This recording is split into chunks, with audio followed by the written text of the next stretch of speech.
Hello, and welcome to the Cognitive Edge, where teachers, librarians, technology professionals, and educational leaders come together to try to examine the ideas shaping the future of learning.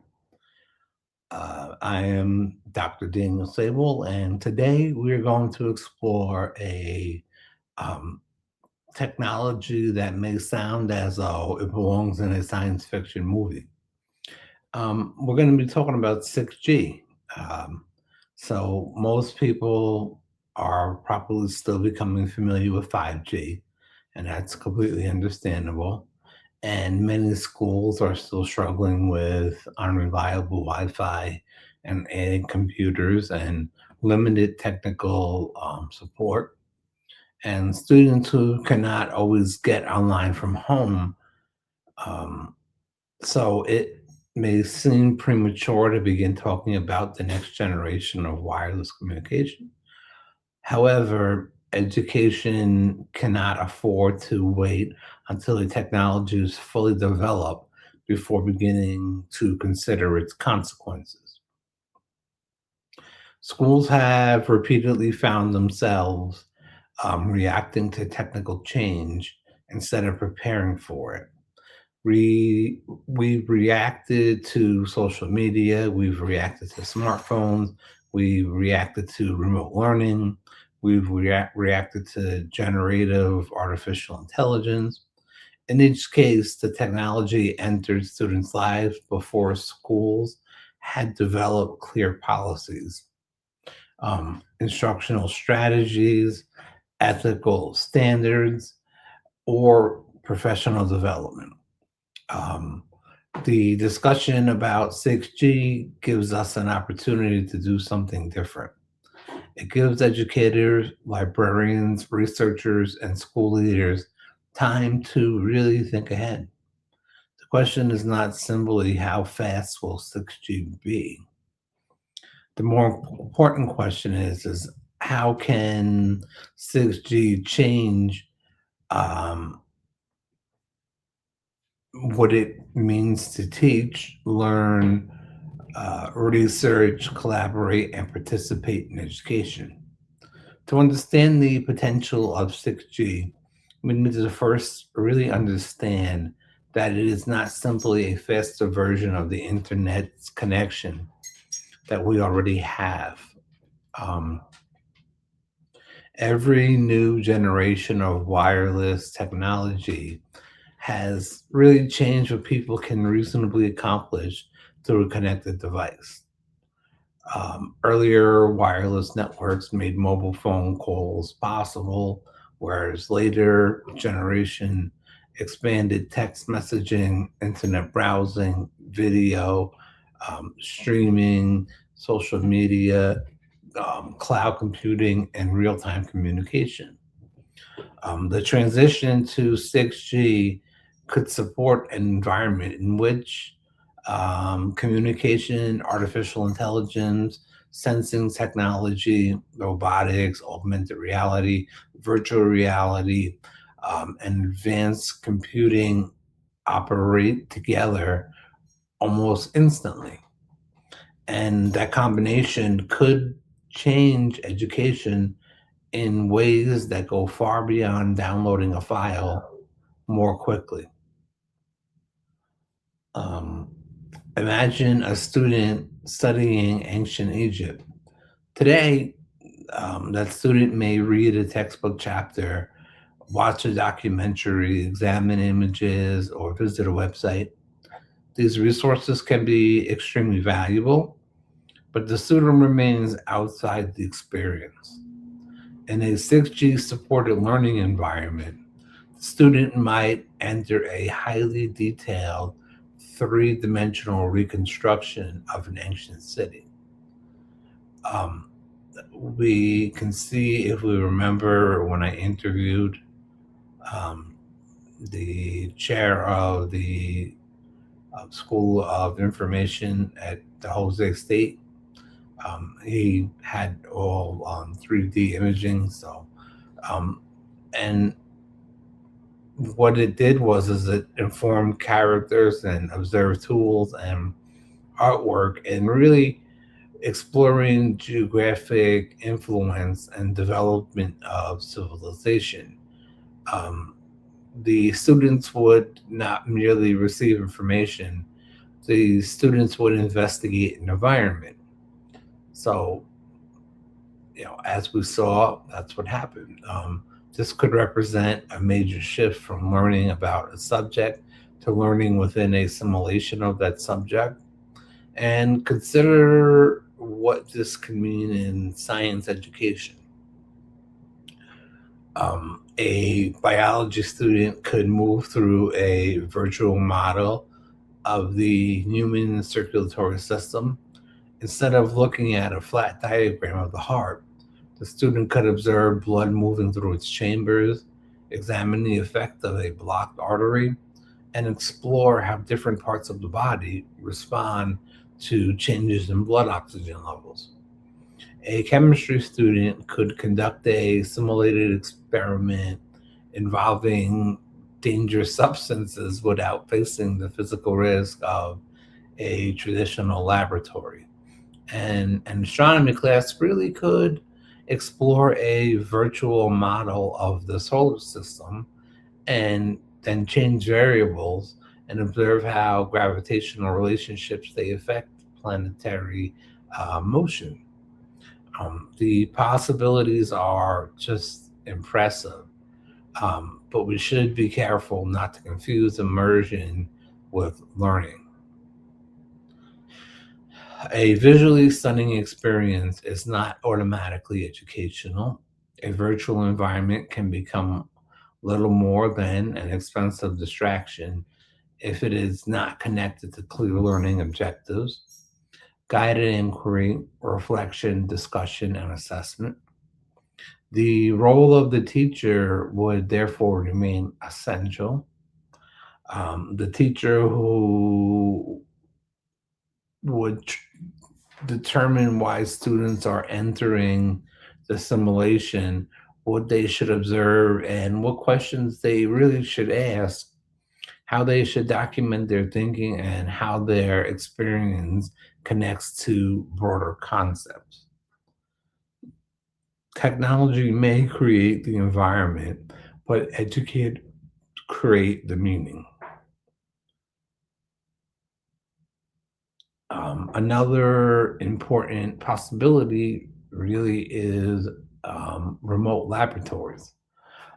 Many schools they cannot afford advanced scientific instruments, robotic laboratories, or even specialized manufactured equipment, medical simulation tools, or high-powered computing systems. And even when this equipment is available somewhere, it may not be physically accessible to, say, students in rural schools or small districts or underfunded communities or remote regions. With a fast, reliable, and extremely low latency network, students could potentially control real equipment located somewhere else for that matter. A student in a small school might operate a telescope at a university hundreds of miles away. A career in technical education student might control a robotic arm located in a regional training center. A biological class could examine live microscopic samples through a remotely operated digital microscope. And the students would not simply watch another person demonstrate the equipment. The students could interact with it in real time. Um, this could really expand educational opportunities by allowing institutions to share expensive resources ultimately. Um, Instead of every school attempting to purchase the same highly specialized equipment, regional networks of schools or colleges, libraries, museums, research institutions, And community organizations could collaborate to help um, better this. A public library could become the local access point for a remote engineering lab.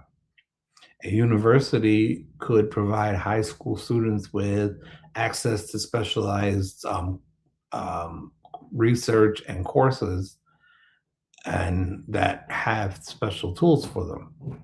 A museum could allow students to examine artifacts through immersive imaging systems. And this is probably one of the most promising possibilities associated with 6G. It's not merely just connecting people to information, but connecting people to experiences, instruments, and expertise. Artificial intelligence will also play a major role. Now, today's AI systems can already answer questions, generate explanations, um, really translate text, create practice activities, summarize information, and provide feedback very easily. However, many of these systems still operate on separate tools. So a student opens an application, types a question, and waits for a response. In a future 6G environment, AI could become more deeply integrated into the learning process. The AI supported system might observe how a student approaches a mathematical problem. It could identify where the student becomes confused, offer a hint, adjust the level of difficulty, generate a different example, or even present the same concept through a visual model. And for our multilingual learners, the system could provide real time translation by preserving the meaning and context of a lesson. For a student who suffers from disabilities, the tools can adapt to the format, the pace, the interface, um, and the method of interaction. For a student who has already mastered a concept, it could introduce a more challenging problem rather than forcing the student to repeat work that no longer supports growth. This could make personalized learning more immediate and responsive. But personalized learning can become dangerous when it turns into automated isolation. Um, Really, education is not simply an exchange of information between a student and a machine. Students learn by discussing ideas, making mistakes publicly, listening to different perspectives, cooperating with peers, asking questions that were unexpected, and developing relationships with trusted adults. An AI tutor may recognize that a student answered 5 questions incorrectly. A teacher may realize that the student is frustrated because something happened at home, because the instructions were unclear, or because the student has lost confidence. That human understanding cannot be reduced to speed, data, or pattern recognition. Um, the danger is that schools may use the powerful technology to reduce the amount of human contact in education rather than improve it. And a school district might look at AI tutoring and see a way to increase support for students that could be positive, and it could be really if used correctly. Um, Another district may look at the way the same technology um, to see a way that it's being used to increase class sizes, um, reduce staffing, or replace professional judgment with automated recommendations. That would be a serious mistake, though. Technology should expand the research of teachers and librarians, but it should also not be used as an excuse to remove them. 6G could also change distance education. We all remember the COVID-19 pandemic, where students and educators really experienced the limitations of video conferencing, basically. Remote participants appeared in small boxes on a screen. Conversations were interrupted by poor connection. Body language was difficult to interpret. Students, they could easily become passive observers. Um, Future immersive communication systems could make remote participation feel more formal and more natural, a more relaxed environment. A guest speaker may appear in a classroom as a realistic three-dimensional presence. Students from different countries could collaborate around the same virtual model. A student who is homebound could participate in a science experiment or group discussion with a stronger sense of presence. Um, a school without a qualified teacher in a specialized subject might connect students with an instructor from another district or institution. This could be especially valuable in advanced mathematics, world languages, computer science, special education, and career and technical education, where schools sometimes struggle to find qualified professionals to teach those courses. However, distance should not become an excuse for educational inequality. Really, we must be careful not to create a system in which affluent students receive in person instruction, while students in less wealthy communities are assigned remote teachers, automated tutors, or virtual classrooms as a cheaper substitute. The purpose of 6G should not be to expand access nor create a two-tiered educational system. One of the most significant promises of 6G is broader connectivity. Um, Future networks may combine ground-based towers, satellites, and other communication technologies to reach rural and remote areas more effectively. This could help students who currently live in areas where reliable broadband is unavailable. Um, Yet we must be honest. A network signal alone does not create equity. A student may have internet access but lack a suitable device. A school may have a fast connection but lack updated software. And a teacher may have access to an immersive platform but receive no training in how to use it. Um, Whereas a family may be technically connected to um, the service but unable to afford it. Real access requires much more than just coverage. It really requires affordability, devices, accessibility, technical support, digital literacy, teacher preparation, safe learning environments, and high quality con- content.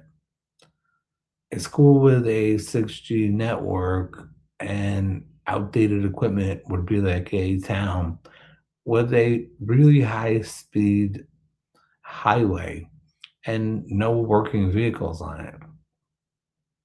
The infrastructure matters, but it is one part of the system. Um, Another area that deserves attention right now is the development of digital twins.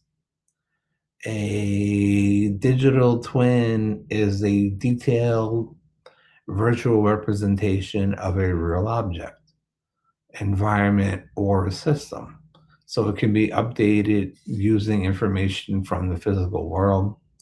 So, for instance, students might work with twins of buildings, transportation systems, ecosystems, factories, or entire communities for that matter.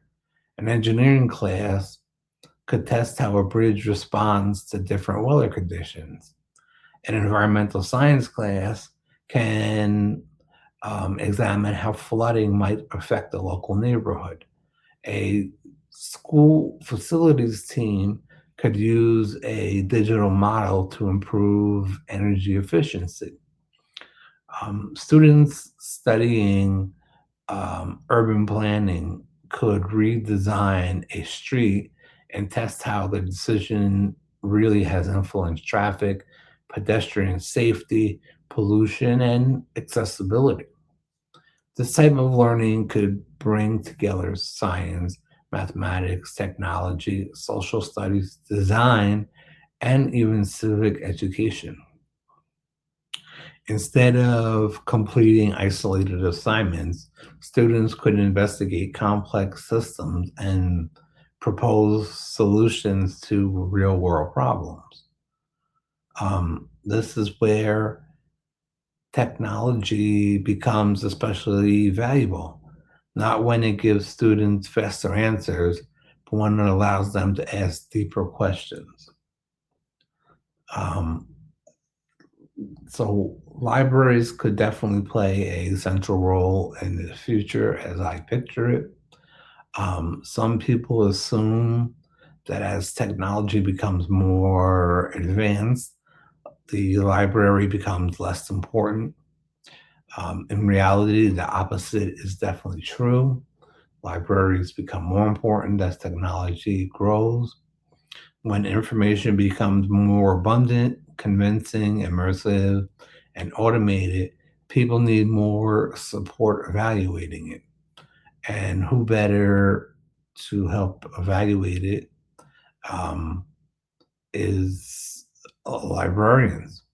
A future library may provide access to virtual laboratories, immersive historical collections, advanced research systems, digital fabrications, tools, AI supported reference, and global communication platforms.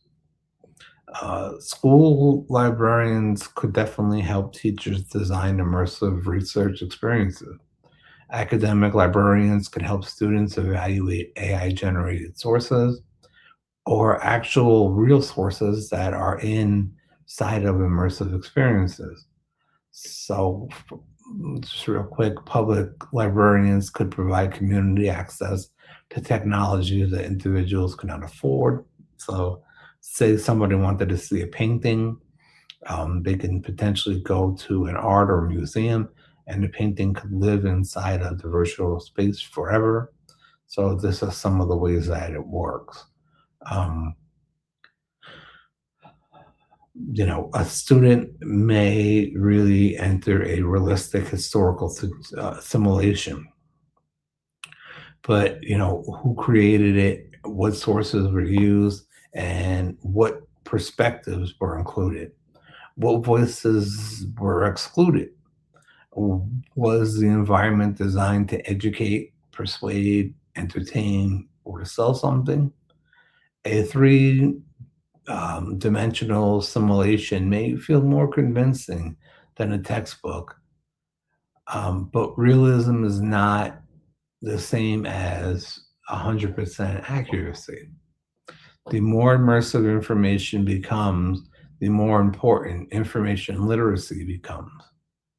Libraries will therefore have a responsibility to teach users how to examine the construction of digital experiences, We'll need to ask who created the content, how it was funded, what data it collects, what assumptions are built into it, and whether it can be independently verified.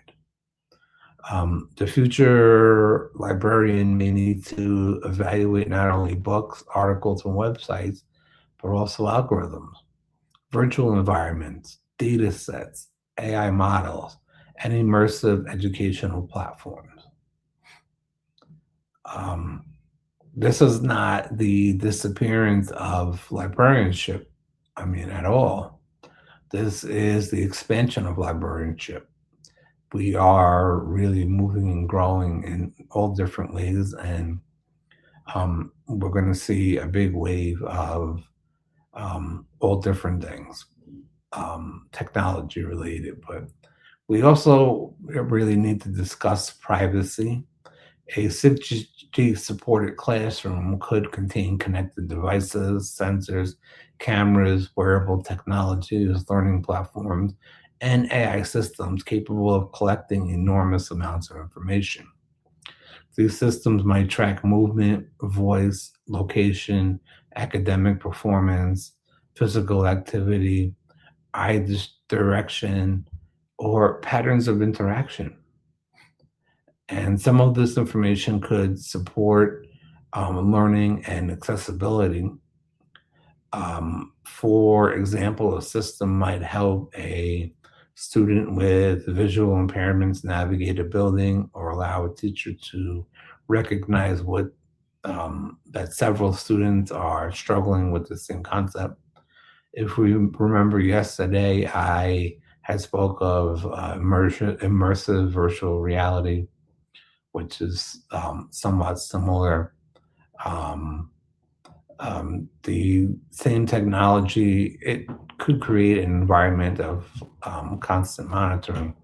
Students should not have to surrender their privacy really in order to receive an education. So, schools will need clearer limits on what information is collected, why it is collected, and who can access it. Um, how long it is stored, and whether it can be shared with vendors or other organizations. We must also be cautious about emotional recognition technologies. A system may claim that it can identify whether a student is interested, confused, anxious, distracted, yet human emotions are complex. A student who looks away might be thinking deeply. A quiet student may be fully engaged, and a student who appears calm may be experiencing significant anxiety. So, we really should not allow uncertain algorithms to define the student's motivation, behavior, personality, or potentials for that matter. The goal of education is not to create perfectly monitored students. It's to create thoughtful, capable, curious, and independent human beings. Um, Cybersecurity will become really another major concern, as it already is. The more connected a school is, the higher the likelihood that something could happen in terms of being hacked or disruptions to your network. A cyber attack can, um, on a traditional school network, interrupt email, grading systems, or administrative operations. An attack on a highly connected 6G learning environment, it could affect transportation systems, laboratory equipment, access controls, students' records, communication systems, and immersive classrooms. Students cannot treat cybersecurity as a problem that begins only to the technology department. It is an institutional repository and it's an institutional responsibility. I apologize. Teachers learn, administrators should, and students and families will all need stronger cybersecurity awareness. Districts will need clear response plans, updated systems, reliable backups, strong vendor requirements, and ongoing professional development to keep up with this. There's also the question of cost. This is always the major one. New technology often arrives with promises of transformation. Schools, they'll purchase devices, platforms, subscriptions, and equipment. Several years later, the funding disappears, the company changes, and the direction, the product becomes unsupported, or the equipment sits unused because teachers were never given enough time to learn it. So we cannot repeat that cycle with the 6G technologies. Schools should not adopt new tools because they look futuristic during a demonstration. Um, they should ask whether the technology solves an actual problem or a student's educational need. Does it help students understand a difficult concept, and does it increase access? Does it support collaboration? Does it provide an experience that would otherwise um, be impossible? Does it protect student privacy? Can teachers use it without increasing an already unsustainable workload? So, with all that, this is a major undertaking for schools and for educators, for librarians, for all of us. Um, Technology changes very rapidly, and new things come to us overnight. I do see 6G as something positive and something that we need to keep up with the rapid advancements in cell phones and in all different Internet of Thing technologies and different um, connections and so forth. But so I'm Dr. Daniel Sable, and thank you for watching my video. Talk to you soon. Bye bye.